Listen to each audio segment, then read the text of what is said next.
I can't believe it. All that. And I talked all that and I didn't have the sound on. Okay, guys, I got the sound on now. Sorry about that. So today we are learning the winning role. We're talking about winning roles here. Winning role, I want you to be smart about financing. Okay, and so I'm going to talk about there's seller financing and there's lender funding and there's blended funding. There's three kinds of financing. So obviously our number one thing is we're always looking for seller financing. That's what we're always trying to get. We're always trying to get 100% down, nothing down, 100% seller financing. And so we have scripts for that. The subject to script, the seller financing script, we're always asking for monthly payments. And if you are doing seller financing, sometimes they'll want a little money down. That's fine. I'm okay with paying a little money down. I'm also okay with taking over a house that's in pre-foreclosure and catching up the mortgage. I'm also great with buying properties through realtors and paying the realtor commission up front. Now, those aren't nothing down deals, but you're going to be paying closing costs on deals anyway. Even if a seller gives you their house for nothing, you're going to pay closing costs. So you figure any deal you get, even if it's a nothing down deal, is going to cost you a few $1,000s in closing costs, depending on how much closing costs are in your state. The way to avoid closing costs is to do a sandwich lease purchase deal, and then you don't have the title transfer, so you don't have the closing costs, but you're not as quite in a position of power. All right, so I want you to understand the first thing you always go for is 100% seller financing, and you read the script. And how do you ask for nothing down? You say, so the way this usually works is the first payment you'll get from us is after we close when we start making monthly payments. You understand that, right? And so if they say yes to that, they're basically agreeing to a nothing down deal. That's a very clever way of approaching somebody and asking them that question. You're not going in there and saying, I'm going to pay you nothing down. Is that okay? You're saying the first payment you're going to get from us is after we close when we start making monthly payments. You understand that, right? And if they say yes, you just got a nothing down deal. So we're always going for nothing down, 100% seller financing. Now, let's say they want a little bit of money down. What do you say? Well, if you need a little money down, what's the least you could take up front and the rest later? And what do you need it for? Ask them what they need it for. Well, I need moving money. Well, okay, I can see, we can do that, a couple $1,000. So yes, I'm okay with paying a little bit up front. I don't want to pay 20,000 up front, but I'm okay with paying 5,000 up front. Sometimes I think that helps make sure the deal closes. Now, once you got the deal, you're going to get 10, 15, 20,000 from your lease purchase tenant buyer. So that's the great thing. Now, if somebody says, no, I cannot take monthly payments at all, obviously, then what do we need to go to is lender funding. It's our only other option. But if it's a really good property and you know it's a good cash flowing property, it may be worth it to get some kind of lender funding. That's going to depend somewhat on your credit situation. And yes, with lender funding, you need 20% down. So you have to, and these are called, now I want you to be smart about this because these loans are very popular right now. It's called DSCR loans. That's debt service coverage ratio. That's what that type of loan is called. Lynette and I are actually certified private money brokers. If you needed help with a loan like that, we could help you with that. And the rates are pretty low right now. Right now, we're looking at 5.99%, which is lower, almost lower than you can get a regular FHA loan for.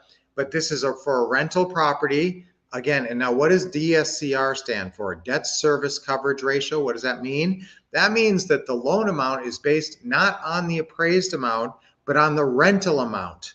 So if you've got a renter in there and you've got a lease agreement, they actually use that to determine the rental amount. So this is a really awesome loan. There's some flexibility in this program, and I want you to be aware of, hey, if this is a really good rental and I really like it, and I want to buy it, and it looks like it's going to cash flow at least $500 a month, remember that's our minimum, then I would consider doing some kind of lender funding on it. If you can qualify and if you can come up with the 20% down. Now, that's why I like properties in the 50 to 150. My favorite price range for accumulating a big rental portfolio is 50 to 150. So if you're buying a house for 70,000, even a 20% down payment's only 14,000, and then some closing costs. So probably, 16,000 or something, you own a house, then you turn around and hopefully you get 10 or 15,000 up front. Let's say you only get 10,000, so you're only out 5,000 going into this deal. You're going to make that back in the first year in rent. And so that's a really good model. If you can break even the first year on a rental, and then every year after that, it's all gravy.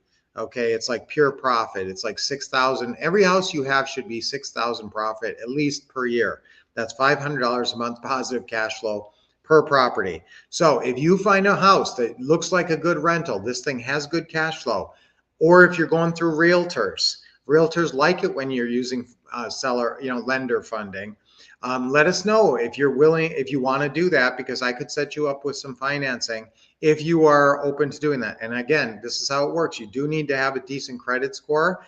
You got to be, over 620. And you also need to, with these DSCR loans, these are long-term, very, competitive interest rate loans on rental properties. And there is a down payment, a 20% down, and there's a credit requirement.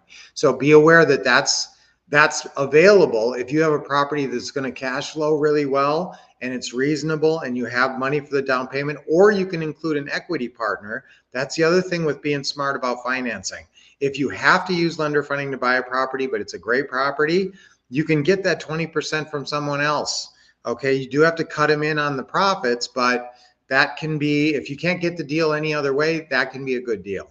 So you should talk to people about being equity partners with you, being private money lenders for you on these cash flow deals. All right, so I want you to be smart about the financing. Our first choice is always seller financing. Next choice is lender funding if I have to go that way. And then beyond that, guys, I want to do lender funding, and then I want to do blended funding.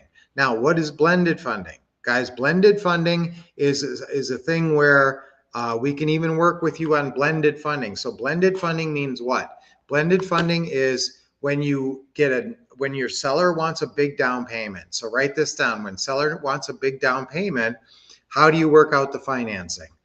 They're willing to do monthly payments. They're willing to do some kind of seller financing, but they want, 50,000 down on a $200,000 house. Would that be a good deal? No, that would be not a good deal. So I would not want you putting down massive amounts of your own cash on a property. But if you can get it from someone else, and that's that OPM, other people's money. So we have a lender that we work with who will do a first mortgage, and then the seller can have all that money. So we would come in, do a new first mortgage for 50,000 or whatever, give that all to the seller, and then the seller carries back whatever we owe them, 150,000 on top of that. So that's how that works. So I want you to be aware of how that works, and I want you to be using those strategies, using this blended funding strategy. When someone says, yes, I will do monthly payments, but I want a huge down payment up front, do not just automatically throw that deal in the trash. That could be a really good blended funding deal. And that's a nothing down deal, by the way. So I want you guys just to be sharp about financing. Always go for 100% seller financing. If you can't get that, give them a little money down. If it's 10% or 20% down, then try to go to, get other people's money to do a blended funding. This is also called seller subordination. And if you want to do some more research on this type of deal, blended funding, look up in Wikipedia and Investopedia. You can look up. It's not called blended funding. I call it blended funding because it's easier to remember. But it's actually called subordination or seller subordination, where they're taking a new first mortgage and they're subordinating their interest in a second position. So that is a strategy that was more popular back in the 80s. Remember, when I bought my first house in 85. The interest rates were 18%. Lynette and me assumed a mortgage for 11.9%, and we were happy. Okay, that's what it was like back then. So you had to be creative. So that's why we love these creative strategies, and we can use them today. All right, so lots of great information about being a financing expert. I'm great at financing. I understand financing. If you just watch what I talked about today, and if you understand as much as just what I covered today, you're pretty sharp on the financing. So I understand financing. Okay, 3 times on 3. Ready? 1, 2, 3. I understand financing. I understand financing. I understand financing. Yay. All right, 3 deep breaths. Hold it in a little bit and Let it go. I lost my comments.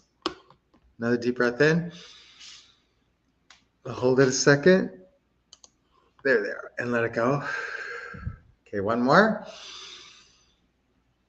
And let it go. Okay, sorry about the no sound, guys.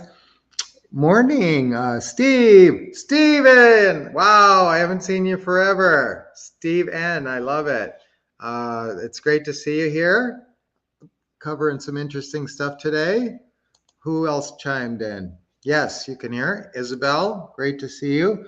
Lenders don't allow second lien. Yeah, and so that's that, guys. You have to talk to the right lenders who are okay with that kind of a deal on a subordination.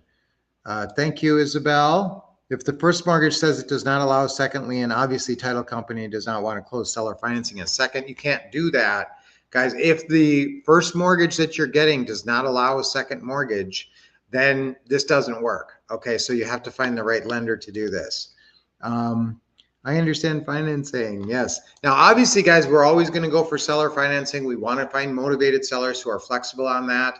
That's why we do like pre-foreclosure properties, because a lot of times all you do is catch up the mortgage and then you can take it over subject to, and they're okay with that. So let's get out there. Let's close some deals. Let's use some clever financing strategies. You know, I'm here and I love answering questions. So if you guys have specific deal questions, I'm cool with that. I know I'm working with a couple of you guys figuring out a couple specific complicated deals, and I love to help you guys out on those. So let me know if I can help you on deals, and just comment in the chat. I'm here every Monday and Friday at the same time, and I love helping you guys get your deals done.